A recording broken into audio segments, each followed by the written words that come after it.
cet espace dans lequel on travaille les arts corporels. C'est différent parce que il y a une notion qu'on ne connaît pas bien, je suis issu moi des arts martiaux, j'ai été champion du monde de Kung Fu en 83.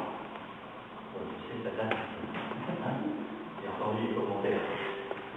Et on appelle ça la voie des arts martiaux. Il faut bien comprendre la voie des arts martiaux, il ne faut pas l'entendre comme ça. Il faut l'entendre comme ça. C'est une interprétation dynamique. La voie de l'art dans le martial. Et là, on comprend pourquoi il y a des gestes, des attitudes dans lesquels on ne recherche pas seulement l'efficacité martiale, mais aussi la beauté. D'accord? Pour que l'esprit ne soit pas enfermé dans le geste. Si par exemple je fais ça, je peux être très efficace, mais mon esprit est enfermé dans mon geste, et donc dans ma colère. Si je fais la même chose en faisant ça, là, dans cet aspect-là, il y a une noblesse, ce que les taoïstes ont appelé le chêne, qui n'est pas enfermé dans la ondulatoire, le chêne en chaos, et à partir du mouvement ondulatoire de la colonne vertébrale, on entraîne des mouvements qui se déploient, qu'on appelle des calligraphies de chêne. Normalement là, vous voyez le livre qui sort d'accord?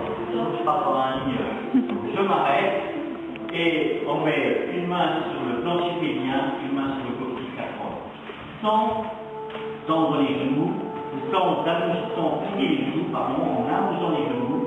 Vous gardez un peu tendu même les jambes pour trouver le mouvement sans plier les genoux. Donc juste lâcher le coccyx sacral. J'ai une queue ancestrale ici, et elle glisse ici, elle glisse un peu le long du sol, et elle revient derrière. Voilà. Et j'essaye de sentir que mon bassin, c'est un folklore, l'image, et ma colonne, c'est la plante qui est dedans. C'est la plante qui bouge et qui fait bouger le folklore. C'est pas le folklore qui bouge qui fait bouger la plante. J'enfonce mes pieds dans du sable mouillé, j'enfonce les talons. Et puis ici, plancher pélvien, je viens sur le devant et je viens marquer tous mes doigts-pieds dans le sable. Voilà. Et puis je relâche.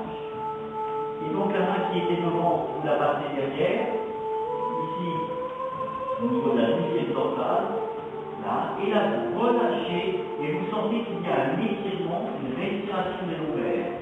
Puis là, ça revient. Et ici. Et regardez, je fais ce travail-là, et ma respiration n'est pas dépendante de ça. Je peux faire.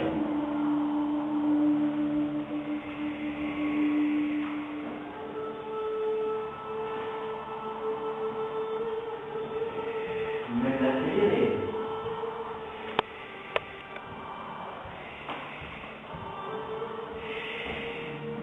Donc le rythme de la respiration pulmonaire n'est pas lié au rythme de la respiration.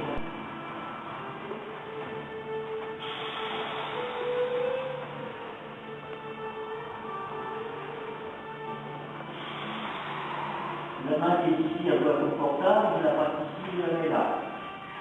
Et là, je monte tout le mouvement ondulatoire jusqu'au cou, jusqu'au cervical. Donc, ça fait coccyx sacral, lombaire, dorsal, et après les cervicales qui viennent. Ah.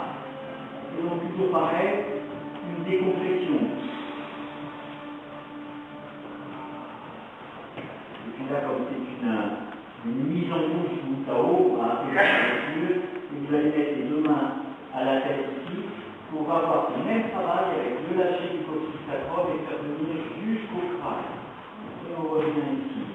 Vous devez sentir dans vos mains tout le poids du bassin. Quand je lâche le coccyx sacral, en fait, ma main reste accrochée et je lâche tout le poids de mon bassin, je l'ai dit. Vraiment étirer, avoir vraiment tout le massage de chaque vertèbre, étirer, soulager. Faire un petit peu attention là, de lui donner le goût. De ne pas venir faire passer le bassin devant, mais au contraire de sentir le lâcher qui fait que mes courbures vont s'effacer C'est un peu de force comme ça, c'est quand il sort. sur les organes. On descend et on risque des sorties d'organes, des places. Très attention, jamais partir de ça. Donc, ce plancher, il est vraiment là, il est vraiment ça. D'accord? Ça met jusqu'à la nuit, etc. Il tient tout ça. Donc, il faut qu'il pas muscler, contracter. Muscler, relâcher. Muscler, relâcher. C'est des exercices d'inspiration. D'accord? Mais avant d'inspirer, il faut d'abord lâcher. Et là, c'est ce qu'on va travailler, c'est-à-dire mon plancher pelvien ici, l'onde, c'est pas comme si j'avais une poussée dans les fesses.